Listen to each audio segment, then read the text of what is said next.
Jamen, jeg har ligesom den der sådan lidt uvidenskabelige holdning til alt, hvad der hedder, jeg faktisk til alt her i livet, det er, lad os prøve det af. Virker det? Jamen, det finder man jo hurtigt ud af. Virker det, eller virker det ikke? Og virker det ikke, jamen, så gider vi da ikke have problem på det.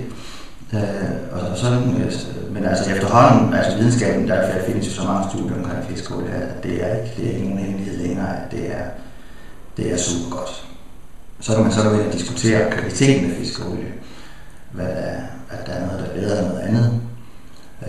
Men altså, der er ingen tvivl om, at fiskeolie og planteolie med omega-3 fra hørefrø for eksempel det har en meget positiv virkning. Og faktisk vil jeg sige, det er jo man skal have det. Altså, det er jo en fornærmelse at stille tvivl om de her ting, fordi vi får ikke omega-3 fedtsyre fra vores kost og fra det, vi spiser. Det gjorde de gamle stenaldermennesker og buskmennesker, fordi der var masser af omega-3 i kviste og i frø og i de ting, de spiste ud.